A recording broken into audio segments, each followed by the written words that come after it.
Good morning, everybody. Kathy here. Today's May 21st. It's a Tuesday, and I thought I'd take a minute and chat, catch you up. Not much to really catch you up on, but at least chat.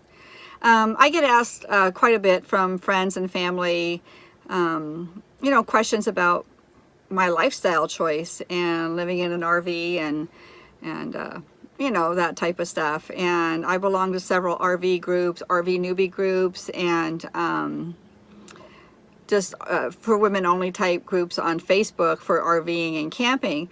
And somebody wrote today, and I'm going to read it to you. I'm going to paraphrase because I guess people complain about copyright and stuff if you actually read their tweets. But this person basically says that, suggestions for camping, because I go to these state parks and I can't get in because everybody's already there, is already crowded, and KOAs are horrible because they're just like a hotel and they're quite expensive. And so what does everybody do? And I kind of was going, wow, yeah. So to me, this person has never been a nature person or an outside person, really. They don't even really know what camping is about. So what I wrote, I'm going to read what I wrote because I don't have to paraphrase myself. And I wrote, first of all, my suggestion is to first decide what kind of camper you are. Are you the kind of camper that is in a rush to get to your next destination, or do you want to stay for a while? If you're in a rush, I've never had any problem getting last minute alongside of the road or at an RV park or a state park, first come, first serve, if it's on a weekday. And however, if there's a place you really want to be, make sure you make a reservation. I'm talking like Yellowstone or Mount Rainier or someplace like that. If you really want to be in that particular place, well, you better make a reservation for sure. And I found that you can be very, very spontaneous on a Sunday through a Thursday. So there's a lot of places I go. I leave on a Sunday or a Monday, and I check out Friday morning, and I never have a problem getting a spot. Most of the places I like to go to, however, are, I'm not reading right now, I'm just talking. Most of the places that I like to go to are primitive, and I like camping in state forest lands, campgrounds that are established campgrounds, but they're on state forest lands, and so there's usually no services, maybe a primitive outhouse, but that's it. Anyway, so I go on to say that you can be spontaneous on Sunday through Thursday, but often you have to be creative on the weekends. And when I say creative on the weekends, I mean, so if I'm going to go, if I want to, let's say I'm traveling, and I was going to be traveling to Wyoming this summer, but I'm not going to right now because I'm going to sell the house, as you all know. So let's say I'm traveling to Wyoming, but I want to take about 4 days to get there or more. I've got like 2 weeks to get there. Let's just say I got 2 weeks to get there, which I actually did. So what I would do is I'd leave and I'd find a place to stay one night. And it might be a truck stop or rest stop if it's not a place that I like. Okay, so if my destination for the first leg of the trip was the Lolo National Forest, what I figured was I would leave on a Tuesday, but then on Wednesday, I would drive to the place I wanted to stay through the weekend, Wednesday or Thursday. So like maybe I left on Tuesday, I'd stay in a truck stop or a rest stop or something on the side of the road that was easy in and out. And then maybe the next night I'd do the same thing. Now I remember I only drive about 4 or 5 hours a day at the most. But then by Thursday, I want to be in the Lolo National Forest so I can get my campsite. It's first come, first serve. There's no reservation here.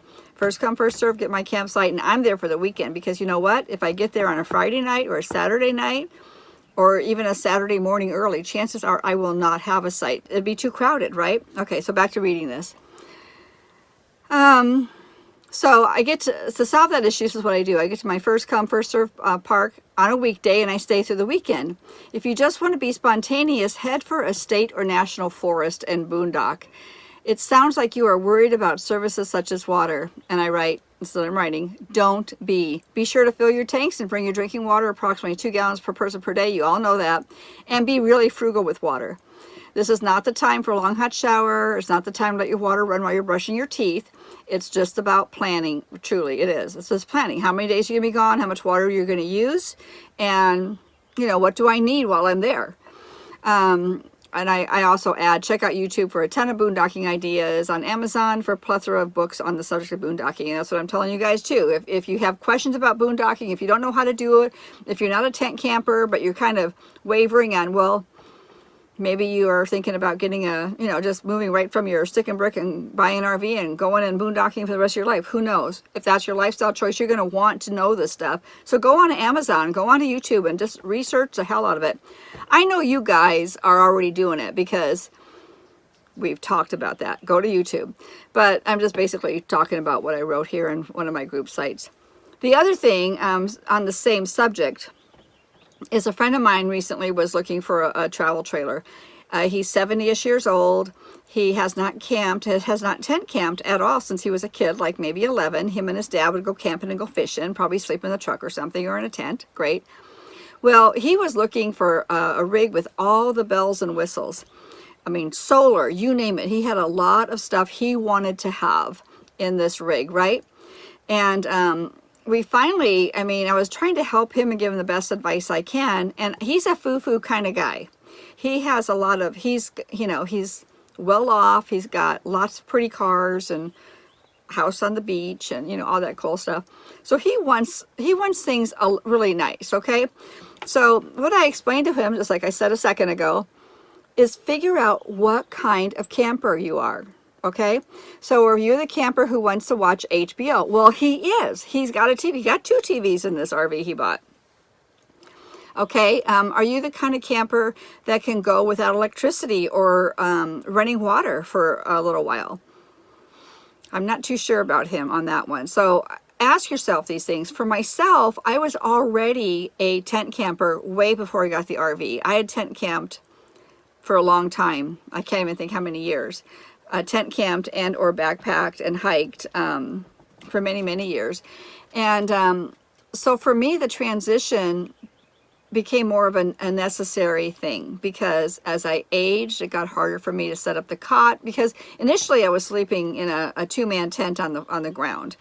Well, the ground got a little bit too hard for me. I'd wake up and, you know, walk around camp like, you know, a hunchback for the whole duration of the trip. And so I ended up buying a 4-man tent that I could stand up in and bought a cot. Well, that got me another 3 or 4 years of camping in a tent. And also I'd put my a little bucket, you know, a 5-gallon bucket with a little toilet seat on it for in the vestibule. So when I got up in the middle of the night and had to go pee, I had someplace to go instead of having to walk or go into the woods. And I also had a little kitchen set up with a stove, and I also had my camp running water. So, you know, I have one of those containers filled with water, and you turn the knob and you got water. So I didn't miss my tent sites. If I wasn't backpacking, this is tent camping. This is car camping. You drive up in a car with all your crap and you set up your camp right there.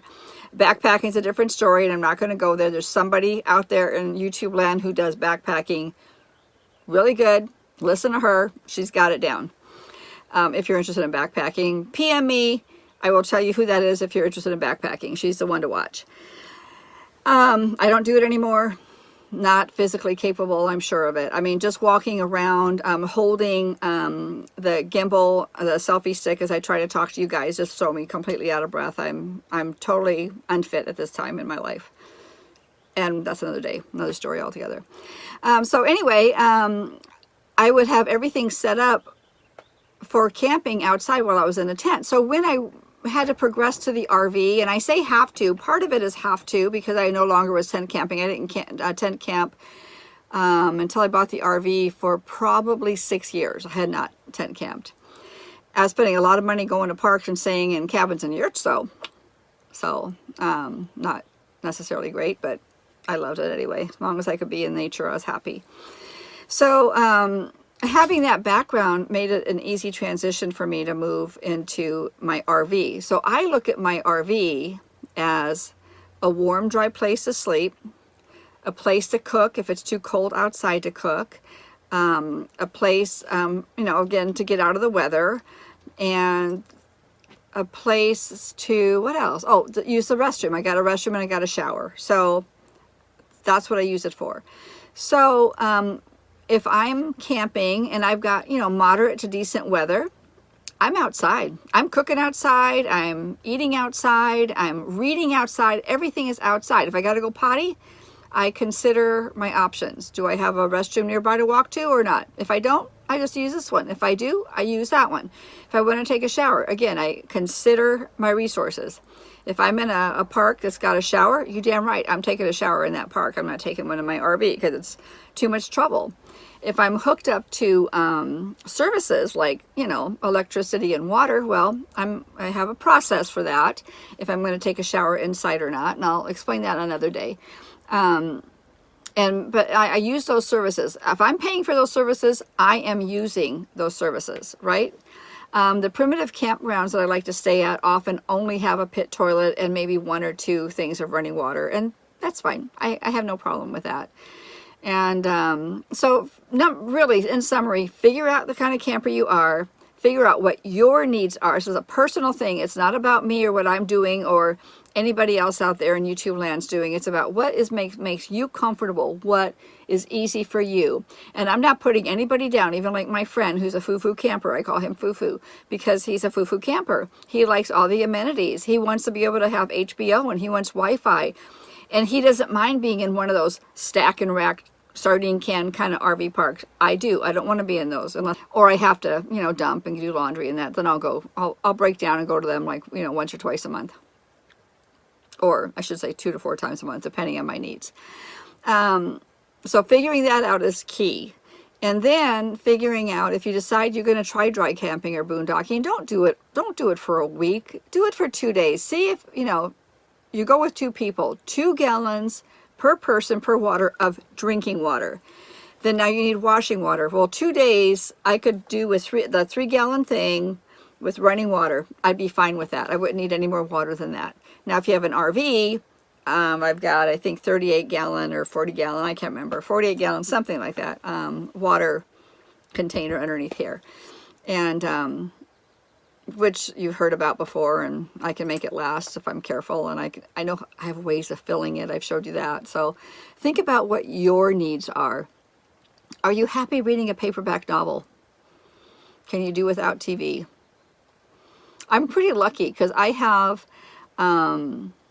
purchased like a solar charger. So you've seen that in the electrical stuff that I've shown you before, electronic stuff I've shown you before. So I can charge my phone, I can charge my tablet. So if I want to, if I've downloaded a movie or if I've downloaded, you know, a dozen books on my Kindle, I'm good. I've got plenty to read. I also keep some regular books up there. See, it happens to be open. That's what made me look. I keep some regular books up there in case I need a hardback to read, or I shouldn't say a hardback. They're not hardback, but you know what I mean. They're books, real books, paper books. And I also keep, believe it or not, a coloring book. I keep a coloring book. So and a crossword puzzle. I have a crossword puzzle book too. So I do keep some things that I can use that I don't have to use electronics for if I don't want to. So where was I? So again, figuring that out is probably the most important piece for you.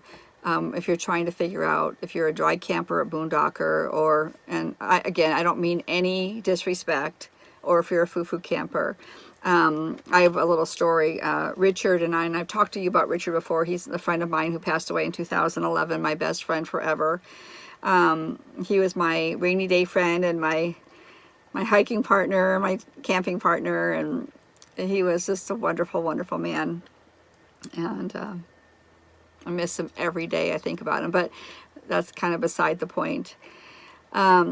We were camping at Ohana-Pakash at Mount Rainier one time, and a travel trailer or a motorhome moved in next to us. And I only saw her one time, and she came out to put, when they first got there, she put a tablecloth on the picnic table, right?